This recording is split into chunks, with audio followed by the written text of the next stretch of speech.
Morning friends, my gold channel पर आप सभी का स्वागत है। और आज हमारा जो अध्ययन विषय है वो भारतीय कृषि के पिछड़ेपन के कारण पर आज हम अध्ययन करेंगे।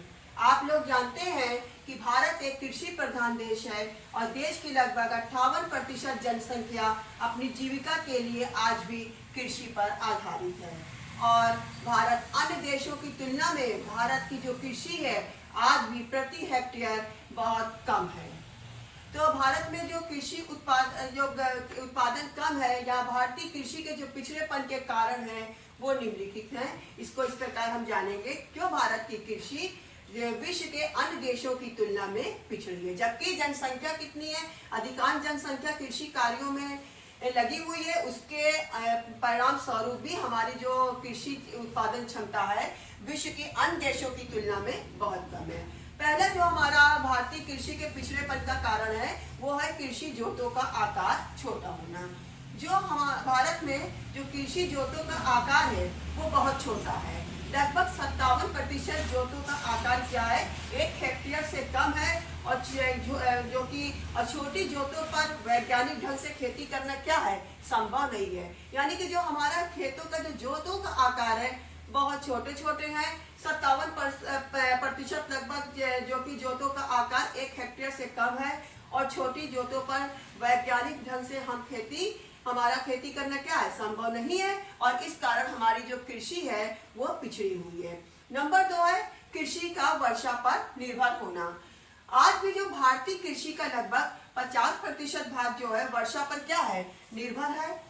और भारतीय वर्षा क्या है, मानसूनी वर्षा है।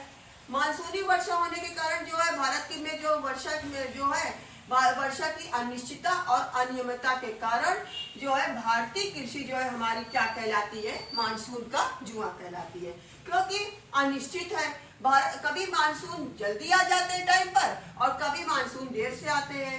वर्षा का भी क्या है, कभी वर्षा किसी वर्ष बहुत ज्यादा हो जाती है और किसी वर्ष वर्षा कम होती है। इसी कारण हम लोग जो है भारतीय कृषि को मानसून का जुआ कहते हैं। फिर हमारे देश में जो है वर्षा का जो वितरण है वो भी अलग अलग है। देश के कुछ भागों में जैसे हमारा पूर्वी भारत है वहां पे वर्षा अधिक होती है और पश्चिमी भारत में वर्षा क्या होती है, कम होती है। तो देश के कुछ क्षेत्रों में अतिवृष्टि तथा बाढ़ों के कारण क्या हो जाती है, फसलें बह जाती हैं। और कुछ भागों में अनावृष्टि के कारण फसलें हमारी क्या हो जाती है, सूख जाती हैं। नंबर 3 जो हमारा आता है भूमि पे कि जितनी भी कृषि योग्य भूमि थी उसके ऊपर क्या बन रही है, उसके ऊपर लोग मकान बनवाते जा रहे हैं।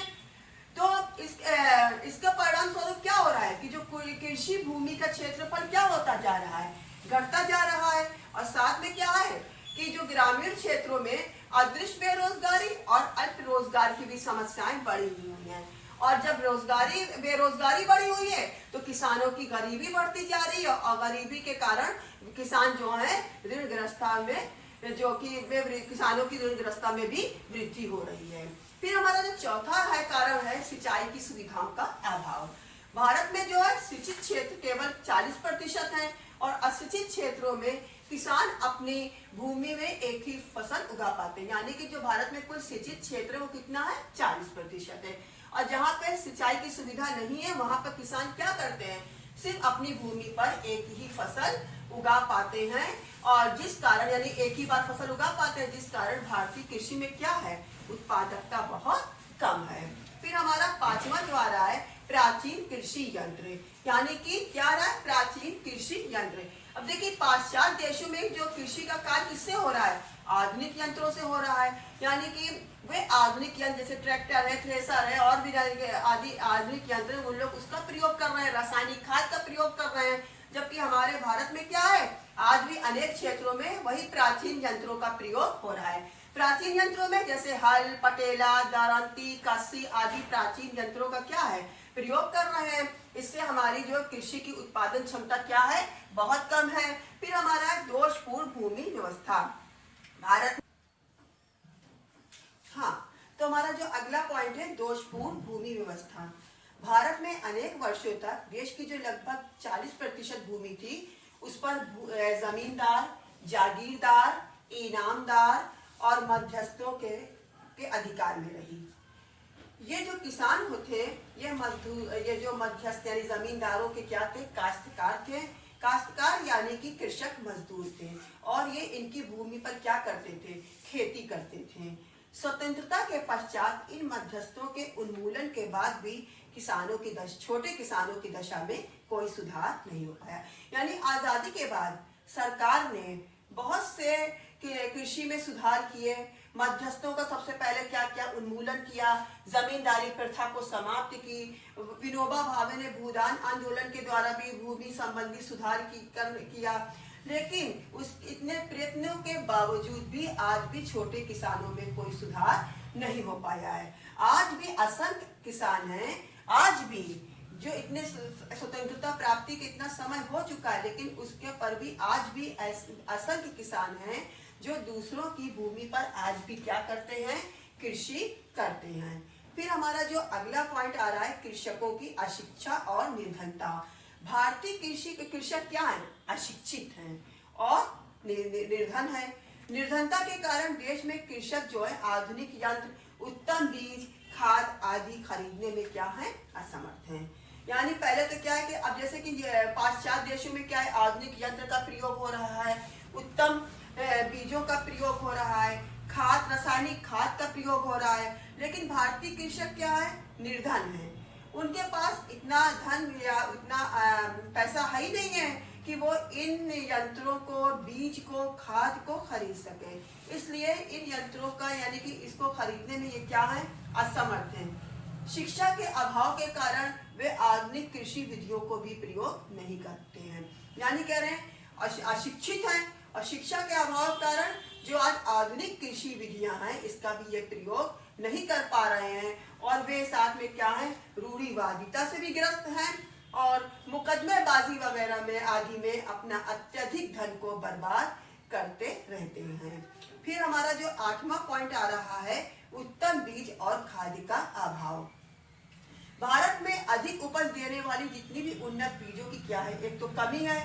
कृषि भूमि के केवल 25% भाग पर ही उत्तम बीजों का क्या होता है, प्रयोग होता है, जबकि 75% किसान आज भी परंपरागत बीजों का प्रयोग करते हैं।